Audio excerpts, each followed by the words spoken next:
bestie. Udah ngopi belum hari ini? Aku ngopi dulu ya, biar nggak tremor. Kalian harus ngopi pagi-pagi. Oke, jadi beberapa hari yang lalu student aku tuh merekomendasikan bukunya Bapak Gita Wirjawan. Judul bukunya itu What It Takes. Di buku itu menjelaskan kalau Indonesia itu bakal bisa jadi negara maju dalam kurun waktu 60 tahun, kata beliau. Tapi kata mah ya, kayaknya dalam kurun waktu 100 tahun juga belum tentu Indonesia itu bisa jadi negara maju. Karena apa? Aku tuh kerja jadi guru udah 1 dekade, ya udah 10 tahun lebih lah. Aku pernah ngajar SD, anak SD, satu kelas itu isinya 40 orang dan digajinya 10.000 per pertemuan.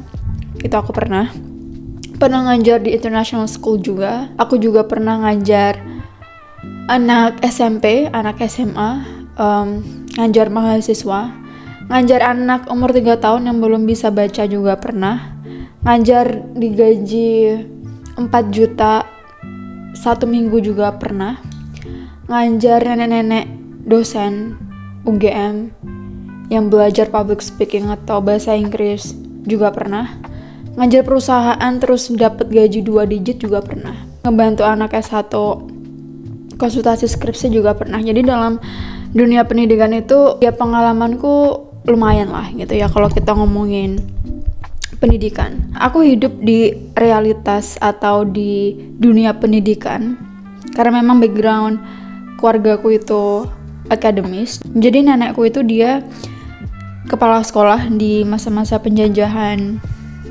Belanda Jepang dulunya. Jadi aku tahu realitas pendidikan di Indonesia itu kayak apa, dan menurut aku Indonesia itu tidak akan pernah bisa menjadi negara maju. Dan di video ini aku akan menjelaskan dari 6 faktor. Yang pertama dari segi linguistics, yang kedua dari segi education, yang ketiga dari segi political ideology, yang keempat dari segi teknologi dan entertainment industry, dan yang kelima dari segi history. Oke, mari kita bedah satu ya. Oke, now let's talk about linguistics atau dari segi bahasanya dulu. Kalau misalkan kalian notice, bahasa Indonesia itu belum lama di Indonesia, umurnya tuh belum sampai 100 tahun atau bahkan ribuan tahun.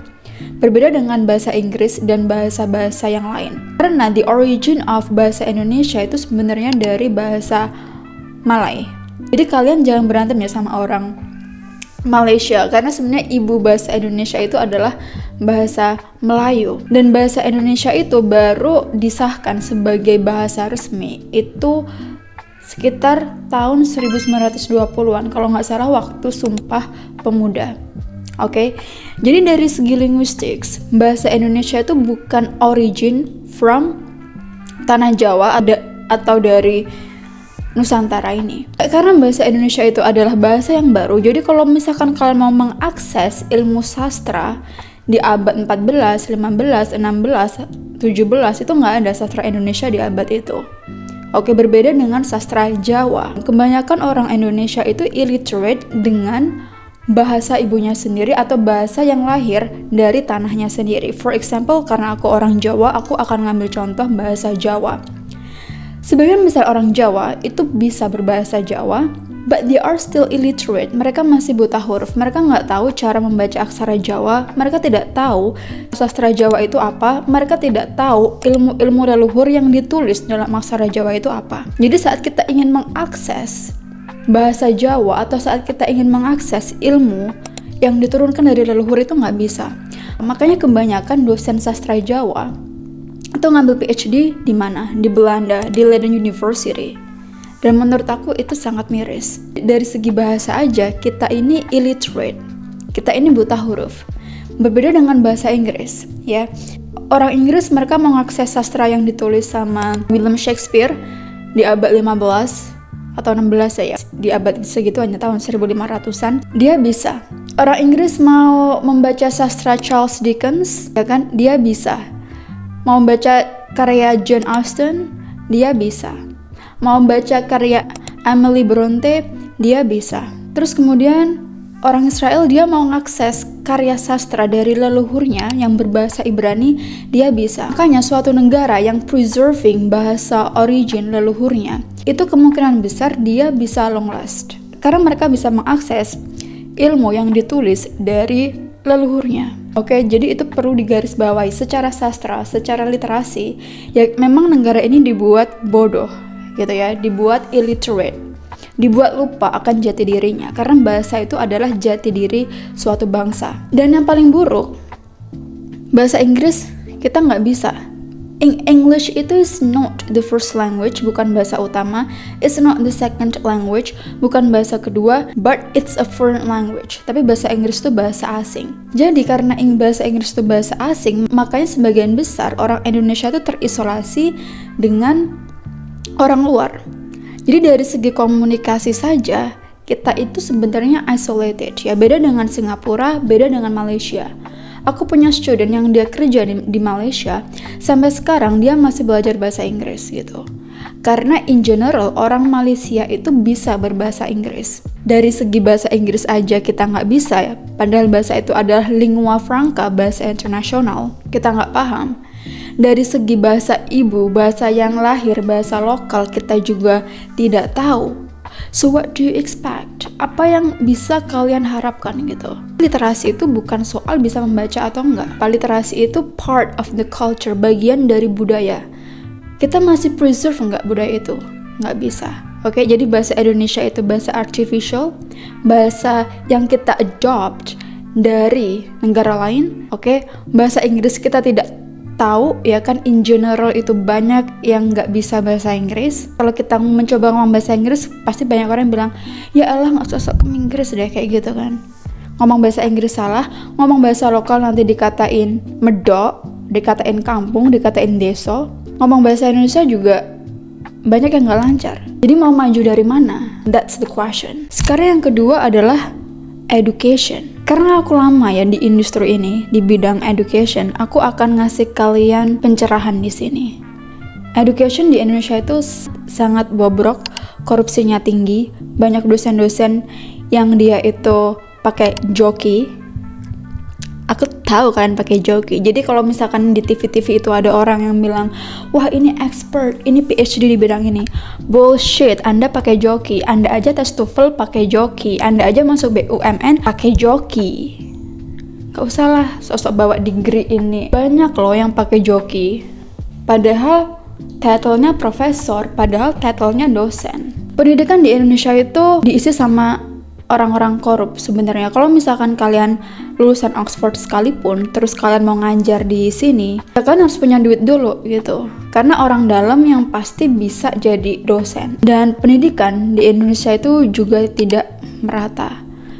Sekolah negeri itu kualitasnya, mohon maaf ya, sangat buruk. Banyak sekolah negeri yang bagus, tapi in general sekolah negeri itu jelek semuanya. Banyak guru yang nggak niat ngajar. Karena aku dulu sempat visit banyak sekolah di Yogyakarta, entah itu negeri atau swasta, dan sebagian besar boomers ini ya, baby boomers, banyak yang kagak niat ngajar. Masuk kelas ucuk-ucuk cuman, ini ya tolong kerjakan ini, nanti dikumpulin pulang, ciao. Guru-guru juga banyak yang telat di sekolah, dan banyak juga kayak senioritas di sekolah gitu loh. Hanya karena kalian pakai seragam PNS sudah kayak, wah langganya gila gitu kan. Jadi guru aja banyak yang tidak berkualitas. Aku setuju ya, guru itu gajinya tinggi. Bagi guru yang mau belajar, bagi guru yang mau update skillnya. Tapi faktanya memang banyak guru yang nggak becus ngajar. That's the reality. Banyak guru yang juga tidak bisa bahasa Inggris. Bahkan aku notice guru bahasa Inggris itu banyak yang nggak bisa bahasa Inggris. Jadi kalian mau berharap dapat gaji gede ya, gaji gede dari mana gitu loh. Fix your quality first. Guru itu nggak cuma ngajar, tapi guru itu juga harus terus belajar.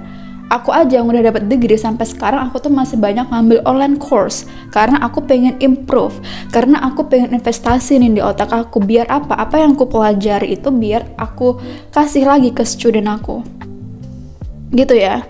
Jadi guru itu bukan mengajar loh. Guru itu kewajibannya juga belajar, guru itu kewajibannya juga improve. Terlebih lagi, banyak anak-anak SMP, SMA tuh yang nggak bisa baca loh ya. Kayak baca tulisan biasa itu nggak bisa. Anak kuliah pun banyak yang gila, pronunciation-nya itu juga kurang gitu loh. Udah kagak bisa baca, mainnya TikTok, addicted to social media tiap hari gitu kan, doom scrolling gitu kan. Buat apa sih punya HP iPhone terbaru gitu kalau kalian tolol? Semua orang zaman sekarang tuh addicted to TikTok, even guru. Makanya HP aku tuh ya guys, HP aku tuh masih HP jadul banget. Aku masih pakai HP flip phone. HP aku tuh jauh lebih murah daripada pena aku. Aku kalau pakai bullpen itu yang harganya jutaan. Aku pakai merek Parker sama Schaefer. Itu yang fountain pen. Because I put a lot of pride gitu di pekerjaan aku sebagai seorang guru. Yang pengen aku ajarkan apa sih ke student aku? Kenapa harga bullpen aku lebih mahal? Kenapa harga alat tulisku lebih mahal gitu daripada harga HP aku? Karena aku pengen influence student aku untuk ayo kita belajar. Jangan addicted to TikTok. Buat apa kita ngajarin anak muda untuk nggak kecanduan HP kalau kita sendiri juga kecanduan HP gitu. So teachers itu juga harus jadi role model untuk studentnya. Oke, saat kita itu ngasih pride di pekerjaan kita, maka value kita itu akan naik. Saat kita ngajar kita tuh berdandan, saat kita ngajar itu kita dress up, pakai baju terbaik kita, terus kita ngajar itu dengan semangat gitu kan, dengan alat tulis yang mahal gitu kan. At the end of the day, kita bisa naikin value kita bisa naikin harga kita. Jadi sebenarnya guru itu adalah pekerjaan yang prestigious as long as kalian bisa menempatkan diri kalian, as long as kalian punya pride di pekerjaan kalian. Jadi permasalahan di education ini sangat banyak. Pertama korupsi ya kan, kedua kualitas guru, ketiga juga kurikulum. Kurikulumnya di Indonesia ini amburadul, nggak jelas, nggak ada kayak certain kurikulum gitu. Terus waktu itu kalau nggak salah bahasa Inggris dihapuskan. Mending ya Pak ya, mending kalian itu buat kurikulum membaca aja. Kelas 1, 2, 3 itu fokusnya apa? Fokusnya membaca aja. Kasih bacaan classic literature untuk anak-anak SD atau SMP. Kalian tahu nggak sih guys, buku karangan George Orwell ya, buku itu tuh bacaan anak-anak SD atau SMP di luar negeri. George Orwell, karya George Orwell. Di Indonesia anak kuliah pun belum tentu baca itu buku gitu. Karena apa? Classical literature-nya pun juga kagak ada yang dari sini. Terus juga tidak ada kompetisi gitu loh. Di anak-anak muda zaman sekarang nggak ada kompetisi untuk belajar. Beda banget sama Jepang, beda banget sama Singapura, beda banget sama mana lagi tuh, Korea Selatan sama Cina. Kok di sana itu orang bisa ya gitu, anaknya tuh kayak bisa punya semangat belajar gitu kan. Di kereta tuh kayak baca buku, kayak masih ngerjain PR. Kok bisa? Kita kok nggak ada kayak panggilan seperti itu gitu, panggilan bahwa kita ini tolol loh gitu kan, saya ini bodoh loh, makanya saya harus improve. As long as negara ini nggak punya curiosity, as long as anak mudanya ini nggak tahu diri, nggak sadar diri kalau mereka itu benggo, sampai kiamat pun I don't think Indonesia can be a developed country. Aku sama sekali kayak nggak optimis. Bukan berarti aku menakut-nakuti ya, but that's just like the reality of education. Kalau secara foundationnya aja udah bobrok, apa yang kalian harapkan dari governmentnya? Karena antara government dan education ini sebenarnya connected gitu loh. Di sini di bawah ini udah tolol semuanya. Jadi kalau berharap punya anggota DPR yang pinter, nggak ada, mereka aja joki. Kenapa aku tahu? Ya karena aku tahu. Jadi itu ya, pendidikan di Indonesia ini sudah tidak tertolong lagi, saudara-saudara. Gak tertolong, bapak, ibu-ibu. Jadi kalau kalian ada duit lebih, masukkan anak kalian ke international school atau sekolah swasta yang bagus. Jangan masukkan anak kalian ke sekolah negeri. Sekolah negeri itu nggak semuanya buruk ya, ada yang bagus, ada. Cuman in general nggak ada. Karena apa guys? Lingkungan sekolah, the environment, the teachers, itu berpengaruh ke anak. Jadi kalau Anda punya duit lebih, homeschoolingin anak Anda atau pilih guru yang bagus, masukkan ke sekolah swasta atau sekolah internasional. That's my suggestion. Sekarang kita masuk ke politics, ke political ideologinya. Indonesia ini kan sebenarnya merdekanya itu cukup buru-buru kan, kayak aji mumpung Jepang dibom nih sama Amerika, ayo kita buru-buru merdeka. Makanya waktu itu sempet Bapak Soekarno itu diculik kan, biar dia tuh buru-buru kayak buat deklarasi kemerdekaan. Nah, kemerdekaan terburu-buru itu juga membuat negara ini tuh nggak punya foundation yang jelas. Dan yang kita pilih apa? Yang kita pilih itu sistem demokrasi. Dimana kalau kita memilih sistem demokrasi, it means everyone has right untuk menjalankan suatu pemerintahan. Nusantara ini yang dulunya monarki, tiba-tiba demokrasi, itu kan kayak apaan ini? Ya kan? Apalagi rakyatnya itu rakyat yang terjajah. Rakyat yang mentalnya sudah dijajah nggak puluhan tahun, ratusan tahun. Otomatis ini tuh kayak OKB gitu loh. OKB kan kalau dikasih duit triliunan kayak wah gila, oke, kayak nggak karu-karuan, kayak nggak ada attitude-nya sama sekali.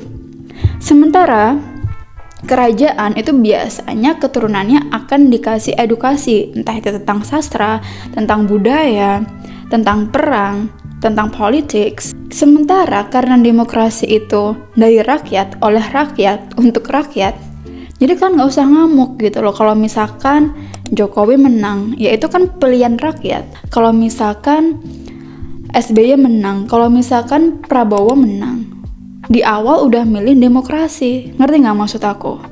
Iya sih, demokrasi itu memang dari rakyat, untuk rakyat, oleh rakyat, but the people are moron. So what do you expect? Lagi-lagi, what do you expect? Apa yang kalian harapkan? Apa? Makanya di Indonesia ini korupsinya itu tinggi. Karena diawali dari foundation yang terburu-buru tadi. Foundation yang terburu-buru, semua orang itu berhak menjadi presidennya dari rakyat kecil, seperti bapak-bapak dari Solo itu kan berhak gitu loh. Jadi karena itu sistem yang kita pilih, terus lo mau ngapain? Mau ngamuk-ngamuk? Mau nggak terima? Bahkan Plato pun di bukunya Republic, he criticized a lot about democracy. Dia tuh sangat mengkritisi demokrasi, dan Plato was not a big fan of democracy. Sebenarnya demokrasi itu juga ada baiknya, but at the same time juga ada buruknya. It's just like double-edged swords, ya, dua mata pisau sebenarnya. Jadi makanya kok kenapa korupsi itu tidak bisa dihilangkan dan tidak akan pernah bisa dihilangkan, in my humble non-expert opinion, ya karena everyone yang dari rakyat biasa punya kesempatan untuk menjadi pemimpin, dan tidak semua orang itu punya karakter, tidak semua orang itu punya personality yang jujur. Ya, semua orang itu punya interestnya yang berbeda-beda. Ada yang pengen kaya dulu, the way how people see politics, bagaimana orang melihat politics itu kan beda-beda. Ada yang untuk interestnya ke dia sendiri dan keluarganya. Kadang itu kalau aku lihat koruptor itu kayak sedih gitu. Sedihnya tuh bukan karena dia korupsi banyak, tapi kayak barang yang dia beli gitu loh.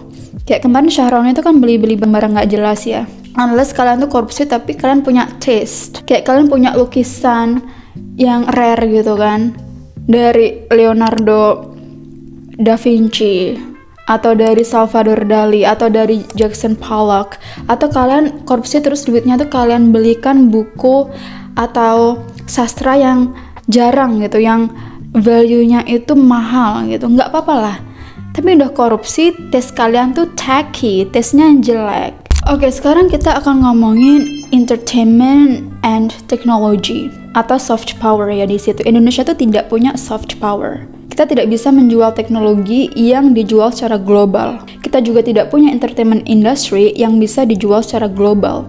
South Korea itu secara SDA, sumber daya alamnya itu kayak kurang gitu kan. Tapi apa, dia punya soft power di entertainment industry, K-pop, drama Korea, dan dia juga banyak produk-produk elektronik yang dijual ya, kayak misalkan Samsung, mobil itu banyak. Japan, dia juga banyak produk-produk yang dia jual secara global, entah itu mobil, entah itu barang elektronik, kamera, itu banyak yang dijual. Sekaya-kaya pun suatu negara, kalau tidak ada SDM yang bagus ya kalian akan tetap miskin. That's the fact, that's the reality. Apalagi di Indonesia ini yang miris, orang-orang di sini senang banget sama cerita horor, film yang di bioskop tuh, kalau aku kan movie goer ya, aku pasti nonton film tuh ke bioskop seminggu atau 2 minggu sekali tuh aku pasti nonton gitu sama suamiku. Itu pasti sebulan sekali itu adalah film horor tuh berapa? 4 film horor, 3 film horor. Di YouTube orang-orang yang ditonton juga cerita-cerita horor. Kayak orang Indonesia tuh masih suka meromantisasi kisah horor. Aku nggak bilang nonton horor itu salah, enggak guys. Aku juga percaya gitu kan sama yang namanya gaib. Ya, nggak cuma percaya aja, aku tahu gitu loh ada makhluk gaib. Bahkan mungkin di rumah aku tuh, di tangga aku ada, di belakang rumah aku itu ada juga, di atas rumah aku ini juga ada. Tapi aku cuek guys, kita ini tinggal di dunia 3D, dimensi kita itu ya di sini gitu loh. Jadi ngapain sih kita kok fokus banget, terlalu kepo dengan kehidupan di dimensi lain? Fokus aja dulu loh sama kehidupan kalian sekarang. Fokus improve di kehidupan kalian sekarang. Tidak usah terlalu meromantisasi kisah kuntilanak. Tidak usah terlalu meromantisasi kisah genderuwo. Ya biarkan mereka itu dealing with their own life. Kita doakan mereka yang baik-baik, ya kan? Gak usah ditakuti juga gitu. Karena at the end of the day, time itu kan linear ya. Kalau kalian pernah nonton Interstellar, ya kita semua tuh bisa juga gitu loh jadi seperti mereka di dimensi waktu yang lain. Semua orang yang tinggal di abad 21 ini, di abad 2022 nanti ya kemungkinan bisa jadi kayak mereka. Tapi ya sekarang kita tinggal di dimensi waktu yang sekarang, di abad 21, ya fokuslah gitu loh ke diri kalian. Karena Indonesia ini suka nontonin entertainment, mohon maaf nih ya, yang kayak gitu, kita tuh nggak produktif jadinya. Tuh aku tuh juga ngejudge negara maju atau enggak tuh dari tontonan gitu loh. Tontonannya Raffi Ahmad flexing, tontonannya Atta Halilintar flexing. The idea of success ya, cara orang melihat sukses di Indonesia itu kayak Raffi Ahmad, punya mobil banyak, punya rumah gede, ya kan, istrinya tuh tasnya miliaran. Aku nggak bilang itu buruk, nggak, ya do whatever you want gitu with your money, itu hak dia untuk beli. Tapi kan orang-orang nggak tahu struggle apa yang dia lakukan untuk bisa mencapai level seperti itu, sampai nggak tidur, sampai mungkin sakit. Jadi orang kaya itu dia juga harus sacrifice a lot of things. Makanya kalau kalian nggak punya critical thinking, akhirnya kalian akan menghalalkan segala cara untuk sukses. Nggak ada tuh orang yang, wah aku pengen kayak Bapak B.J. Habibie ya, atau aku pengen kayak Muhammad Hatta ya. Nggak ada. Tolak ukur sukses bagi orang Indonesia tuh ya Atta Halilintar, Raffi Ahmad, sama orang-orang yang naik mobil mewah. Udah. Saat kalian melihat tolak ukur sukses kayak gitu, how come you expect your nation untuk menjadi negara yang civilized? Akhirnya apa? Korupsi lagi. Karena role model mereka aja udah yang kayak gitu. Makanya ya guys ya, udah yang ditontonin itu film-film horor, film tidak mendidik, orang-orang selingkuh viral, terus teknologinya juga kagak ada yang bisa dijual. Apa yang kau harapkan? Masih bermimpi untuk bisa jadi negara maju? Ini aku bukannya kayak pesimis ya, cuman I'm just showing you in the reality. It's just like the reality of this nation. Itu realitas masyarakat Indonesia tuh seperti itu. Terus juga banyak orang yang judol, banyak orang yang pinjol. Aku tuh heran ya, kok bisa ya orang itu judol. Aku tuh dulu rela uang jajanku itu aku simpen, terus aku nggak jajan di sekolah. Kelaparan juga pernah di sekolah karena nggak jajan, buat nabung untuk bisa beli buku. Dan mental itu tuh kadang nggak dimiliki banyak orang. Sementara di Indonesia ini kebalikannya, mereka kalau ada duit sedikit pasti dibelikan untuk hal-hal untuk pamer. Punya iPhone yang paling baru, tapi goblok gitu otaknya.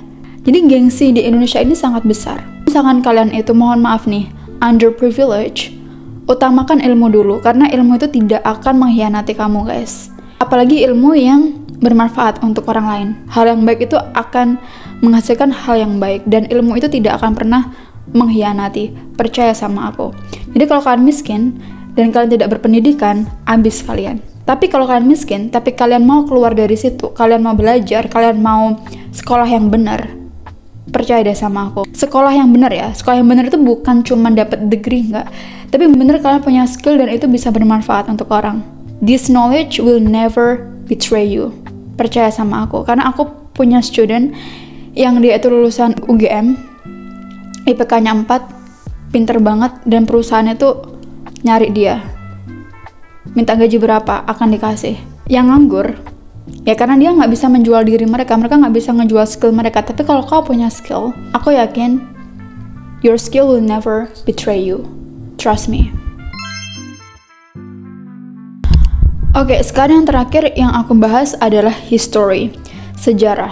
Banyak orang yang nggak paham bahwa untuk mendirikan suatu peradaban yang maju atau negara yang maju, it sacrificed a lot of things. Ya, dibutuhkan perang, dibutuhkan colonialism. Makanya kalau kalian notice, kenapa kok British Empire itu maju? Ya mereka colonized a lot of nations. Terus banyak negara yang jadi kayak Commonwealth, persemakmuran Inggris. Jadi negara maju itu juga punya dark history, and I'm not going to deny that. Aku tidak akan menyangkalnya. Jadi history penjajahan itu kita tidak ada. Kita yang dijajah ya, bukan kita yang menjajah.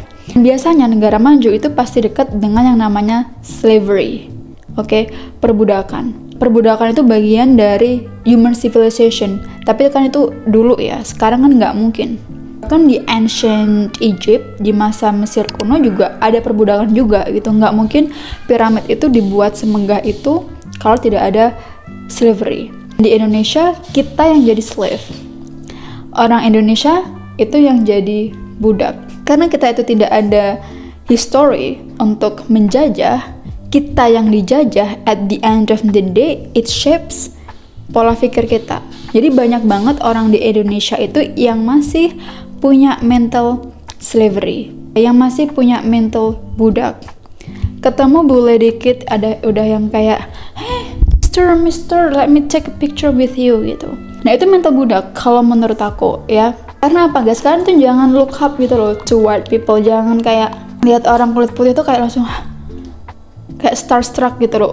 Apalagi orang Jawa itu, aku juga orang Jawa ya.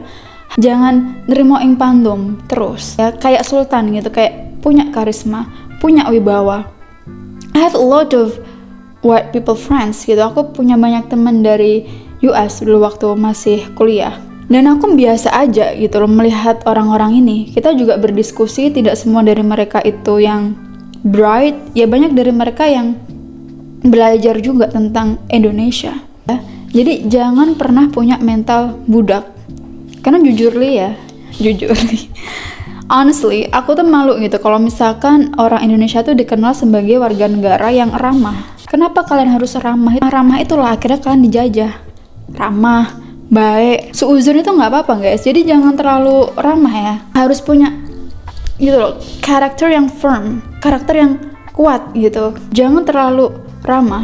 Jadi itu dia ya guys, beberapa faktor yang menurut aku menyebabkan negara Indonesia itu tidak akan pernah bisa menjadi negara maju. Kalaupun let's say ya 60 tahun lagi negara ini maju kayak Singapura, ya secara logika Singapura pun juga akan lebih maju, South Korea pun juga akan lebih maju. Jadi dari beberapa faktor itu menurut aku it's very impossible for Indonesia to be a developed country. Developed country itu bukan cuman ekonomi doang, tapi juga mentality, tapi juga education. Education itu yang paling penting, very crucial. Dan juga karakter. Kalau karakter kayak gitu ya, karakter miskin di sini tuh ya kayak korupsi itu kan karakter orang miskin kan. Kalau orang kaya tuh nggak bakal dia punya karakter kayak gitu. Karakter nepotismnya masih ada. Sampai kapanpun, sampai Indonesia ini kiamat mungkin, atau mungkin sampai Indonesia ini ganti negara sekalipun, ganti nama sekalipun, it's very impossible ya. Aku harap video ini bisa memberikan kalian insight baru. Kalau ada yang baik diambil, kalau ada kata-kata yang buruk mohon dimaafkan. I'll see you next time. Bye. Jangan lupa ngopi ya guys.